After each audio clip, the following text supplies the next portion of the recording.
선거 제도가 개혁되면 정의당이 원내 교섭단체가 된다며 선거제도 개혁을 반대한다고 얘기했습니다. 혹시 계신가 모르는데 나경원 원내대표님, 이 말이 사실입니까? 도대체 그 연설문을 우리가 들을 수가 없다. 항의의 표시로 퇴장했습니다. 예, 어제 국회 본회의장에서 있었던 정의당 윤소아 원내대표의 연설 들으셨고, 거기에 대한 나경원 한국당 원내대표의 목소리까지, 답변까지 들으셨어요. 어제 오후에 국회 본회의장이 이렇게 술렁거렸습니다. 윤소아 정의당 원내대표가 비교섭단체 대표 발언을 했는데, 연동형 비례대표제에 동참하지 않고 있는 그 한국당, 특히 나경원 원내대표를 향해서 연거푸 질문을 던진 겁니다. 그러자 자유한국당 의원들이 항의를 하면서 일제히 퇴장을 했고요. 연설 시작 한 3분 만이죠, 의원님? 네. 3분 만에 자유한국당 의원석은 텅 비었습니다. 텅 빈 본회의장에서 끝까지 연설을 한 윤소아 정의당 원내대표는 지금도 실시간 검색어 막 1, 2위 하실 정도로 이 연설이 굉장히 지금 화제이고 논란이고 막 그렇습니다. 오늘 스튜디오에 모셨습니다. 어서 오십시오, 윤소아 대표님. 네, 안녕하세요. 정의당 윤소아입니다. 예, 한국당 의원들 한 명도 안 남고 다 나간 겁니까? 나중에 보니까 한 명 남아가지고요. 한 분 계시네요 하면서 거기다 대고 이야기했어요. 누가 계셨어요? 그 정유섭 의원이라고 정계특위 의원이요. 정유섭 의원, 저희 출연하셨던 그 정유섭 의원이세요. 오셨어요? 그저께 오셨어요. 네네네. 그분은 남으셨어요? 예. 어떻게 상황이 그래도 어떻게 되려는가 보려고? 파악하려고. 정계특위 의원이시니까. 그리고 교대에서 또 이미자 의원이 나가고 다시 한 명씩은 또 있었어요. 나가고 한 분 되시고 이렇게. 네네. 좀 당혹스럽진 않으셨어요? 원래 이제 자유한국당이 보이콧 전문 정당입니다. 그게 무슨 그래서 말씀이세요? 이제 20대 국회에서 16번의 국회 일정을 보이콧한 당이라 예. 그리고 또 너무 상식에 어긋나는 언행을 일삼고 그런 당이지만 설마 비교섭단체이긴 하지만 대표 연설까지 보이콧할 줄은 생각 못했죠. 당황스러웠던 건 사실입니다. 그러니까 뭐 항의는 할 수 있지만 소리를 지르는 예, 이런 이 일들이 앞전에도 있지만 그런 일이 있었고요. 그런 거에 뭐 자주 있지만 네네. 설마 다 싹 퇴장을 할 것까지는 예상 못하셨어요. 네네. 어떤 부분이 윤소아 원내대표의 어떤 부분이 그렇게 한국당 의원들을 자극했다고 보세요? 불편하게 했다고 보세요? 공개적인 본회의장에서 국민을 향한 연설이잖아요. 예. 거기에서 지금까지의 자유한국당의 민낯을 가장 강력하게 국민들에게 알리는 내용이었지 않느냐. 그것을 두려워한 것이다. 그리고 또 이제 사전에 들어오기 전에 합동 의총까지 했더라고요. 그래서 제 연설 내용에 대해서 상당한 불만을 가지고 있었던 것으로 알고 있습니다. 그럼에도 불구하고 이런 이해할 수 없는 행동을 하는 것은 제1야당의 모습이 아니죠. 이제 어제 뭐 들으신 분들도 계실 테고 못 들으신 분들도 계실 텐데 특히 어떤 부분들이 좀 내용이 있었는지 핵심 내용을 잠깐 얘기해 주시겠어요? 일단은 뭐 선거법 문제가 문제. 제일 컸고요. 예. 특히 선거법에 관해서 얼마나 궁색한 변명입니까? 이렇게 되면 정의당이 교섭단체가 되니까 우리는 반대한다라는 그런 말과 함께 또 하나는 이제 저희들이 이번에 북미 정상이나 이런 부분에서 소위 미국의 강경 매파 그리고 아베 정부 또 한국에서는 자유한국당이 오히려 죄를 뿌리는 그런 모습들은 국익에 도움이 되지 않는다. 그런 얘기도 하셨죠. 예. 그리고 이제 또 하나는 이번에 이제 주휴수당까지 폐지하는 것은 진짜 벼룩의 간을 빼먹는 최저임금을 받아가는 이런 것들을 좀 지적하는 내용이 있었고 선거제 개혁에 대한 미온적인 태도 그리고 말 바꾸기 그 제일 주요했고 그것이 중심이었습니다. 나경원 원내대표 계세요? 대답하세요 그러셨죠. 근데 나경원 원내대표 없었어요 그 자리에. 데리고 나가던데요. 처음부터 없었던 게 아니에요? 아니요.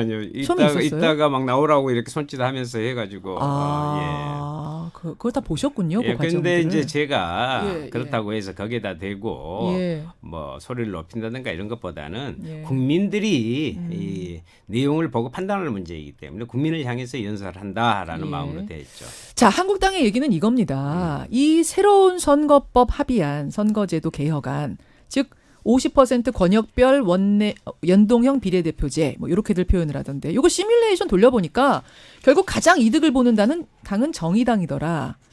그런데 정의당은 민주당에다가 항상 찬성표 던지는 민주당 이중대 아니냐. 네. 결국 여당이 장기 집권, 민주당이 장기 집권하기 위해서 정의당 키워주는 제도 아니냐 이렇게 얘기를 하고 있습니다. 3일 전인가 이제 나경원 대표가 아까 드렸던 그런 말씀을 하셨다고 그래서 예. 아니 자유한국당이 정의당이 그렇게 무서운 존재냐 제가 이렇게 되물은 적은 우리가 이렇게 무섭냐 그러셨어? 그런 적은 있는데요. 좋은 의미로 이렇게 정의당의 시선을 주면 얼마나 좋겠습니까마는 대단히 증오에 가까운 듯한 그런 모습으로서 정의당을 대하는 것은 같은 정치를 하고 정당으로서 취할 모습은 아니었다 이렇게 생각합니다. 그리고 이중대 타령을 많이 하는데요. 예. 아니 옳은 소리를 하고 또 자유한국당이 좀 듣기 싫어하지만 예. 그러면 무조건 이중대, 상중대, 삼중대론으로 퉁치고 갑니다. 거기는 바른미래당도 평화당도 이중대, 소리 다 삼중대. 들은 적 있었죠. 예. 우리는 이제 민주당에 대해서 개혁에 왜 과감하지 못하고 오히려 후퇴까지 하느냐는 비판의 목소리로 대단히 높이고 있는데 사실은 비판도 많이 했어요. 예. 예를 들면 그러면 자유한국당은 별나라에서 온 당입니까? 아니면 이 앞전에 한일 위안부 합의와 같이 일본의 자민당 이중됩니까? 이렇게 우리가 이야기한다면 자유한국당에서 어떻게 받아들이겠어요? 일본 자민당 이중되냐 이러면은 한국당 분들은 가만히 계시겠느냐? 가만히 있겠냐 이 말이에요. 뜻이 맞는 부분이 있으면 다 이중되냐 지금 그 말씀하시는 거예요? 그렇습니다. 네. 아니 근데 실제로 시뮬레이션도 하고 해서 돌려보면 정의당이 한 열성 늘어나는 건 맞죠? 그렇죠.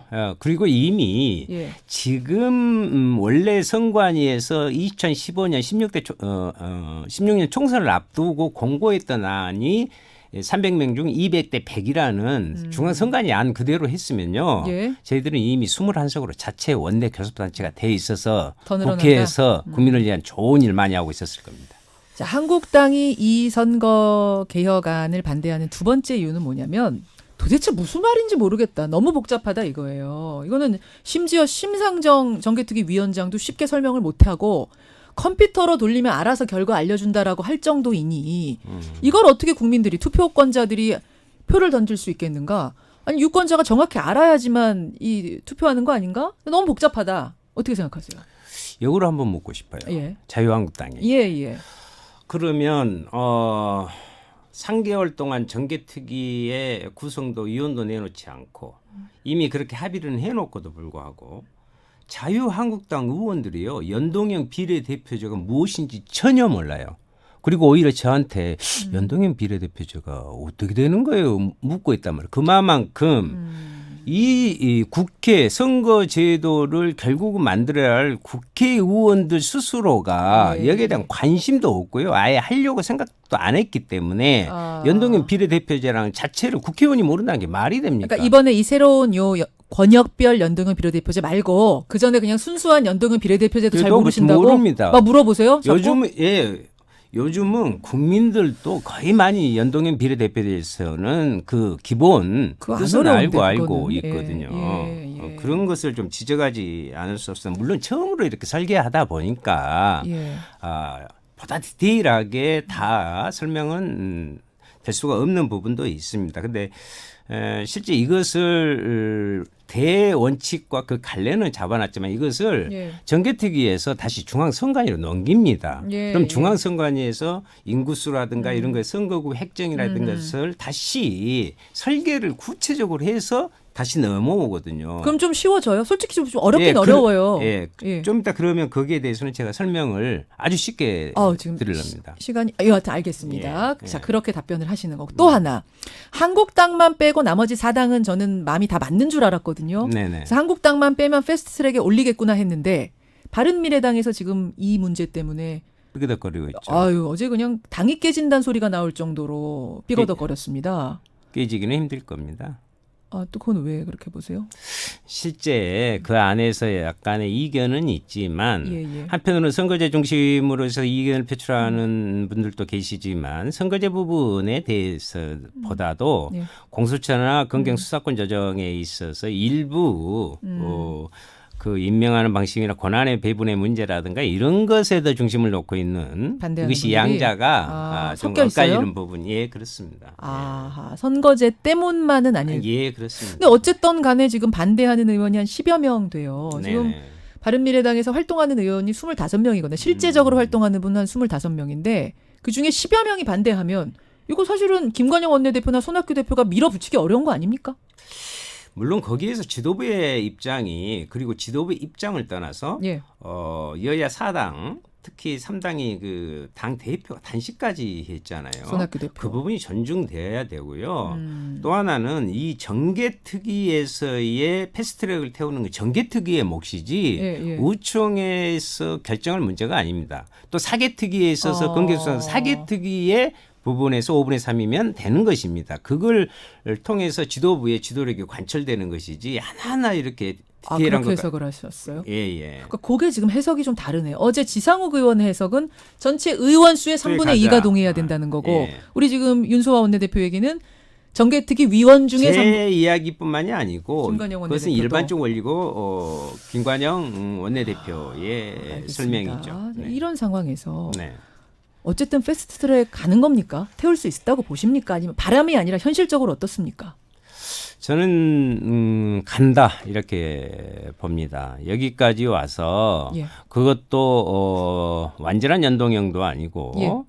반틈 정도로 이해될 수 있는 준연동형이라고도 하는데 이것을 통한 선거제 예. 개혁을 하지 못한다면 국민의 지탄이 어떻게 될 것이며 아니 바른미래당 같은 경우에도 대표가 단식까지 하고 그랬는데 예. 그 말을 한번 해봤어요. 그랬더니 그러니까 말입니다. 알겠습니다. 예. 손학규 대표도 만나서 얘기하셨어요? 그 약간의 이견을 내는 그분한테. 그분한테 이야기했더니 예. 참 그렇게 명분이 없죠 우리가 이렇게. 알겠습니다. 윤수아 원내대표 지금 실시간 검색어 지금도 1위 이런 걸로 유명해지시는 거는 좋은 건지 나쁜 건지 모르겠는데 아까 그 새로운 선거제 그 복잡한 거요. 그거 이야기를 좀 쉽게 풀어주신다고 했는데 저희 혹시 시간이 되시면 저희 9시부터 유튜브로 댓글쇼 이어지거든요. 그때 그 이야기랑 예. 재보궐선거 얘기까지 조금 더 하고 예. 가실 수 있으실까요? 예. 윤 의원님 그럼 거기서 다시 한번 뵙겠습니다. 오늘 고맙습니다. 예, 감사합니다. 정의당 윤소화 원내대표였습니다. 김현정의 뉴스쇼는 청취자 여러분의 참여로 이루어집니다. 트위터, 페이스북, 레인보우 게시판, 그리고 단문 50원, 장문 100원의 유료 문자 샵 1212, 우물정 1212 통해 참여하실 수 있습니다. 김현정의 뉴스쇼, 여러분과 함께 만듭니다.